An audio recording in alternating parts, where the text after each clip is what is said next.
تصور کنید در سرزمینی زندگی می کنید که رودخانه‌هایش یکی پس از دیگری در حال خشک شدن است. تالاب‌هایش به کانون گرد و غبار تبدیل شدند و بسیاری از دشت‌هایش هر سال ده‌ها سانتیمتر بیشتر در زمین فرو می‌روند. در چنین شرایطی اگر کسی به شما بگوید در عمق چند کیلومتری زیر زمین اقیانوسی پنهان از آب وجود دارد که می‌تواند بحران آب ایران را برای همیشه حل کند، چه واکنشی نشان می‌دهید؟ شاید این ادعا در نگاه اول شبیه یک داستان علمی تخیلی باشد، اما واقعیت این است که سالهاست موضوعی به نام آب‌های ژرف به یکی از بحث برانگیزترین مسائل حوزه آب و محیط زیست ایران تبدیل شده است. عده‌ای آن را گنج پنهان آینده ایران می‌دانند و معتقدند این کشور روی ذخایر عظیمی از آب خوابیده است. در این ویدیو قصد داریم به سفری چند کیلومتری در اعماق زمین برویم، جایی که آب‌های ژرف قرار دارند. خواهیم دید این آب‌ها چه هستند، از کجا آمدند، چرا تا این اندازه مورد توجه قرار گرفتند و آیا واقعاً می‌توانند ایران را از بحران کم‌آبی نجات دهند؟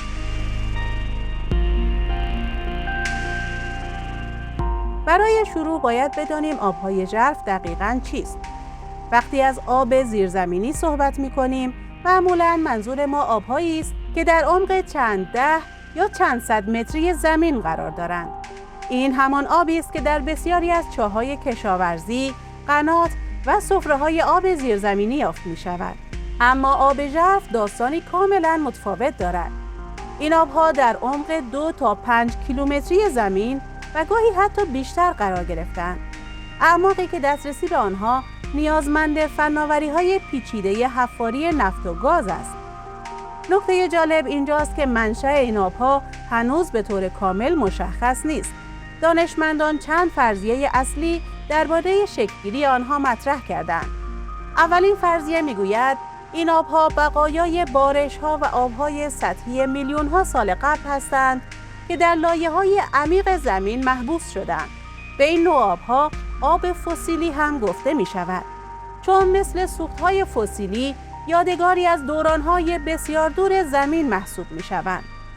بعضی پژوهشگران معتقدند بخشی از این آب‌ها حتی ممکن است از دوره‌هایی باقی مانده باشند که اقلیم مناطق خشک امروزی کاملاً متفاوت بوده است.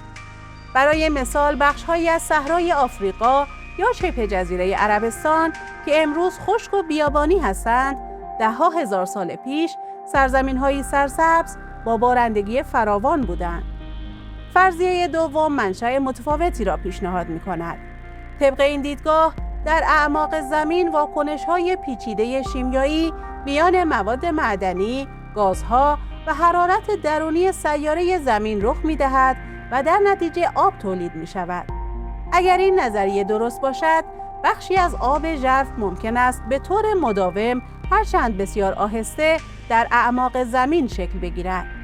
صرف نظر از منشأ این آب‌ها، ویژگی‌های آن با آب‌های معمولی تفاوت قابل توجهی دارد. این آب‌ها طی میلیون‌ها سال در تماس با سنگ‌ها و مواد معدنی مختلف بودند و ممکن است دارای غلظت بالایی از املاح، فلزات سنگین یا حتی گازهای محلول باشند. هرچه در زمین عمیق‌تر شویم، دما افزایش پیدا می‌کند و در برخی مناطق آب ژرف با دمایی بسیار بیشتر از آب‌های معمولی به سطح می‌رسد. اما داستان کشف این آب‌ها چگونه آغاز شد؟ جالب است بدانید کشف آب‌های ژرف در بسیاری از نقاط جهان اتفاقی بود. در قرن 20 زمانی که کشورهای مختلف برای اکتشاف نفت و گاز چاه‌های عمیق حفر می‌کردند، گاهی پیش از رسیدن به مخازن نفتی با حجم زیادی از آب روبرو می‌شدند. این آب‌ها از اعماق بسیار زیاد خارج می‌شدند و ویژگی‌هایی داشتند که با آب‌های شناخته شده تفاوت داشت. به تدریج دانشمندان دریافتند با پدیده‌ای جدید روبرو هستند. تحقیقات گسترده در کشورهای مختلف نشان داد که مخازن آب عمیق در بسیاری از مناطق جهان وجود دارند. از شمال آفریقا گرفته تا عربستان سعودی، روسیه، چین، استرالیا و آمریکای شمالی. یکی از مشهورترین نمونه‌های بهره برداری از این منابع در کشور لیبی رخ داد. در دهه 1980 میلادی معمر قذافی پروژه عظیمی به نام رودخانه بزرگ مصنوعی را آغاز کرد. هدف این پروژه انتقال آبهای فسیلی موجود در اعماق صحرای بزرگ آفریقا به شهرها و مناطق کشاورزی بود.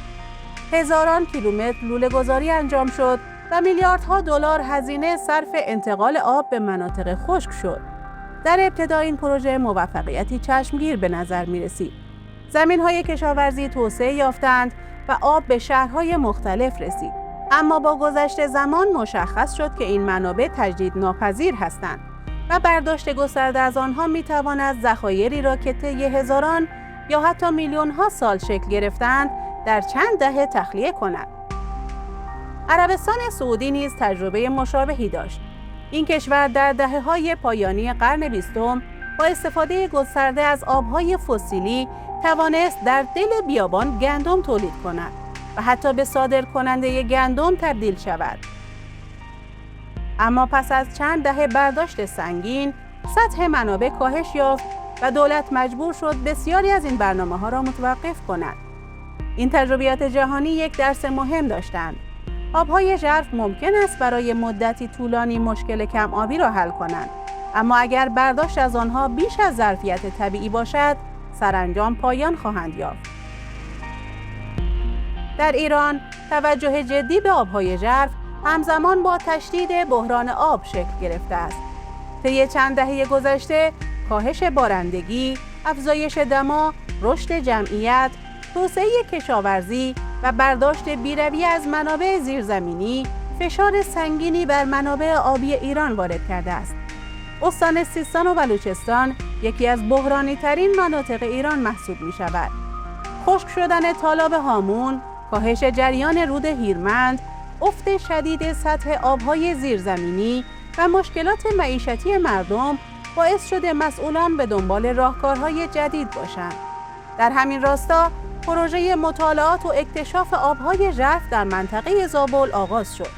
با همکاری متخصصان ایرانی و شرکت‌های روسی، چاه‌هایی با عمق چند کیلومتر حفر شدند و در برخی نقاط به آب دسترسی پیدا شد. انتشار خبر دستیابی به آب در اعماق زمین توجه رسانه‌ها و افکار عمومی را به شدت جلب کرد. اما خیلی زود بحث‌های کارشناسی آغاز شد. سوال اصلی این بود که آیا این منابع به اندازه‌ای هستند که بتوانند بحران آب را حل کنند؟ بررسی‌های انجام شده نشان داد پاسخ چندان ساده نیست. اگرچه در برخی چاه‌ها آب وجود داشت، اما میزان آبدهی آنها در بسیاری از موارد محدود بود. برخی چاه‌ها تنها چند لیتر در ثانیه آب تولید می‌کردند. رقمی که در مقایسه با نیازهای گسترده کشاورزی و شهری چندان چشمگیر نیست. برای درک بهتر این موضوع باید بدانیم ایران سالانه ده‌ها میلیارد متر مکعب آب مصرف می‌کند. بخش عمده این مصرف مربوط به کشاورزی است. بنابراین حتی اگر چند صد حلقه چاه آب ژرف نیز حفر شود، باز هم تأثیر آن در مقیاس ملی محدود خواهد بود. علاوه بر محدودیت حجم، مسئله کیفیت آب نیز اهمیت زیادی دارد. بسیاری از آبهای ژرف دارای املاح فراوان هستند و پیش از مصرف باید تصفیه شوند. فرایند تصفیه نیز هزینه‌های سنگینی به همراه دارد. از سوی دیگر، حفاری در عمق چند کیلومتری بسیار گران قیمت است. هر چاه نیازمند تجهیزات تخصصی، فناوری پیشرفته و سرمایه‌گذاری کلان است. هزینه حفاری یک چاه عمیق می‌تواند معادل ده‌ها یا صدها چاه معمولی باشد.